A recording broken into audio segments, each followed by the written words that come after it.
بسم اللہ الرحمن الرحیم الصلاۃ والسلام علیکہ یا سیدی یا رسول اللہ الصلاۃ والسلام علیکہ یا سیدی یا حبیب اللہ۔ دوستوں، میں مشتاق آفتاب، آپ یوٹیوب اور فیس بک پیج پہ دیکھتے ہو۔ حقیقت تو یہ ہے، بھارت ایک بہت بڑا ملک تھا جس وقت پاکستان بنگلہ دیش اس میں ضم تھا۔ آپ اندازہ کریں، اس بھارت کو 3 حصے ہو گئے تھے۔ بھارت، پاکستان اور بنگلہ دیش قابل ذکر جس سے بھارت کو 3 حصے ہو گئے، وہ نعرہ دو قومی نظریہ جس کی بدولت بھارت اس وقت 2 حصوں میں بڑھ چکا تھا۔ جہاں تک مرحوم علی محمد جناح کے دو قومی نظریہ کا تعلق ہے، ہمیں یہ معلوم نہیں ہے کیا وہ صحیح حقیقت پر مبنی تھا وہ نعرہ۔ اگر ہم علی محمد جناح کے نعرہ اور عقیدہ صحیح سمجھیں گے تو اس کے بعد پاکستان میں آج تک کیا ہوا اور کیا ہو رہا ہے، یہ ڈکی چھپی بات نہیں ہے۔ ہر ایک کو معلوم ہے مجیب الرحمان کو کیوں قتل کیا گیا۔ تب سے آج تک پاکستان میں وہاں کے عوام کو کیا کیا نہ دیکھنا پڑا۔ اس لحاظ سے ہم دو قومی نظریہ کو اگر دیکھیں تو علی محمد جناح کا وہ دو قومی نظریہ محض ایک ڈھونگ یا غلط تھا ہماری نظر میں، اس کی نظر میں ہمیں یہ پتہ نہیں ہے۔ اور اگر ہم بھارت کی طرف دیکھیں گے، پچھلے 10 سالوں سے جو کچھ بھارت کے مسلمانوں کے ساتھ ہو رہا ہے یا ہو چکا ہے، کبھی مسجد، کبھی لو جہاد، کبھی اذان، کبھی نماز، طرح طرح کے ہیلے بہانوں سے مسلمانوں کو ستایا، مارا، پیٹا جا رہا ہے اور ان کو پاکستان بھاگنے کو کہا جاتا ہے۔ ہمارا ملک ایسا نہ تھا، لیکن پچھلے 10 سالوں سے جو کچھ یہاں ہو رہا ہے، بالخصوص مسلمانوں کو ایذا، مار پیٹ وغیرہ وغیرہ، سوچنے پر مجبور کیا جاتا ہے کہ کہیں علی محمد جناح کا وہ دو قومی نظریہ صحیح تو نہیں تھا۔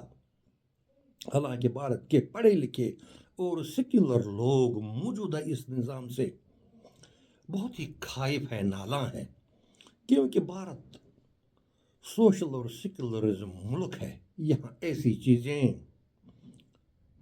نہ چلیں گے اور نہ سمجھیں گے اور نہ ہی اس کی اجازت ہے۔ لیکن ہو رہا ہے یہ ہماری بدنصیبی یا ملک کے نظام چلانے والے افرادوں کی لاپرواہی یا ان کے ذہن میں کوئی فطور ہے۔ بہرحال ہم بات کرتے تھے پاکستان کی اور علی محمد جناح کی دو قومی نظریہ۔ دراصل جس دو قومی نظریہ اور جس بنیاد پر پاکستان کو وجود میں لایا گیا، وہ فقط اسلامی نظریہ اور اسلامی طور طریقوں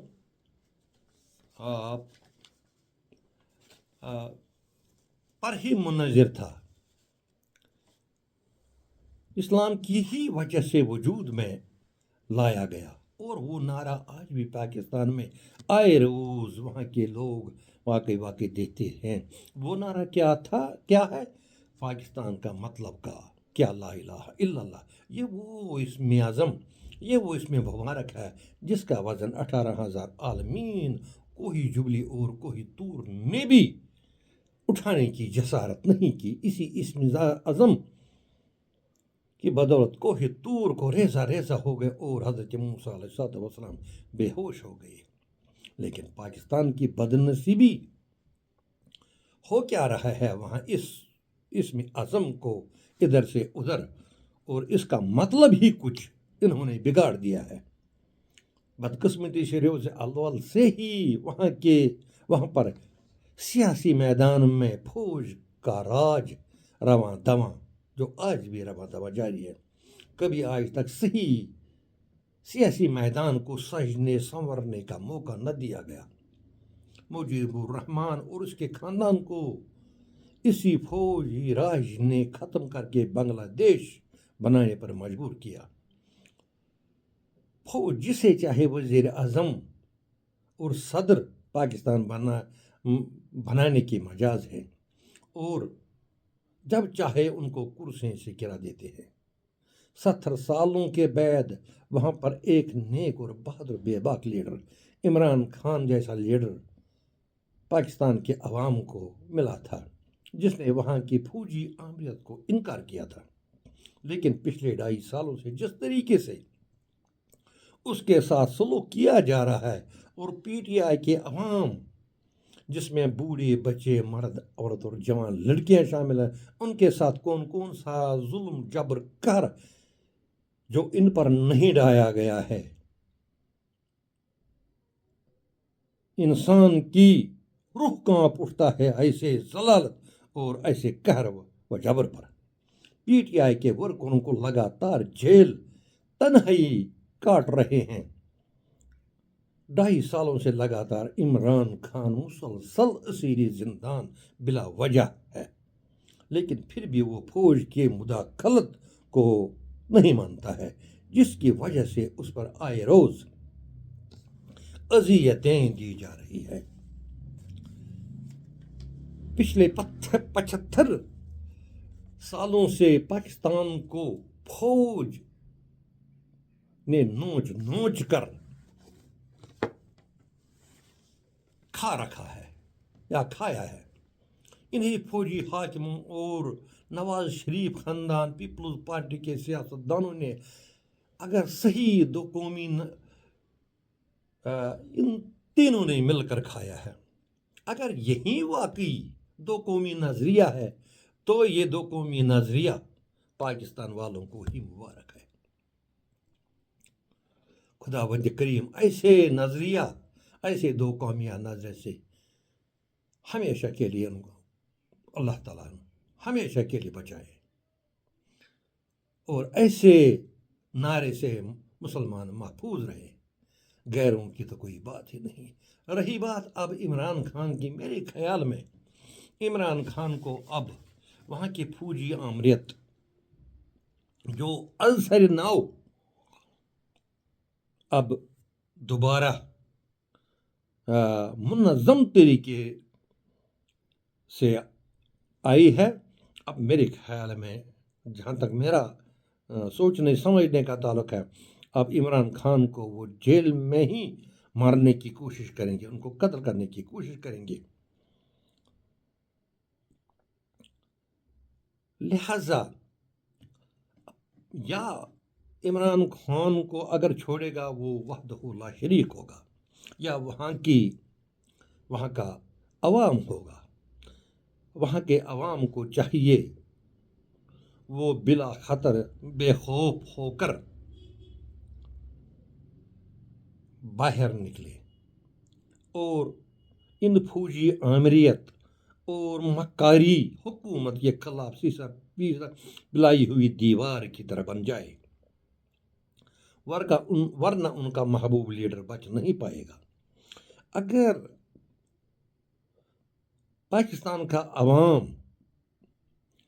ایسا کر پائیں جس طرح بنگلہ دیش میں ہوا، اگر ایسا کر پائیں گے تو یقیناً وہاں کی فوجی آمریت ہمیشہ کے لیے ختم ہو جائے گی، اور عمران خان جیل سے زندہ واپس نکلے گا۔ ورنہ اس طرح گنجائش نہیں ہے عمران خان کو زندہ بچانے کی، کیونکہ فوجی آمریت اور وہاں کی ناجائز حکومت جو چوری کر کے سیٹوں پر قائم ہے، تو ان کا مقصد یہی ہے کہ عمران خان جیل میں ہی مر جائے۔ عمران خان کو جیل سے چھوٹنے نہیں دیا، طرح طرح کے جرائم، طرح طرح کے FIR ان پر لاج کر دے، جن کی بنیاد ہی کچھ نہیں ہے، جو بے بنیاد اور من گڑت ہے۔ وہاں کی فوجی آمریت، وہاں کی عدالتیں سب بکی ہوئی ہے۔ دنیا میں ایسی عدالتیں ہم نے دیکھی ہی نہیں ہے۔ تو اس صورت میں عوامی پاکستان کو باہر نکلنا ہی پڑے گا اگر ان کو عمران خان کی ضرورت ہوگی، اور اگر ان کو واقعی پاکستان کی ضرورت ہے تو اس لیے ان کو باہر نکلنا ہی پڑے گا جس طرح بنگلہ دیش میں لوگ نکل پڑے. 25 کروڑ عوام کو ایک مش باہر نکلنا پڑے گا تاکہ پاکستان ان کا بچ پائے فوجی آمریت سے. اور ان کا محبوب لیڈر جس کو سارے کے سارے عزت کرتے ہیں، ہم بھی اس کو عزت کرتے ہیں کیونکہ وہ نیک اور ایماندار آدمی ہے. ایماندار کی قدر کرنی چاہیے. تو اس طریقے سے اگر وہ نکلیں گے تو ان کا عمران خان بچ پائیں گے، ورنہ اس کا خدا ہی حافظ ہے. مشتاق آفتاب کو اجازت دیجیے. خدا حافظ.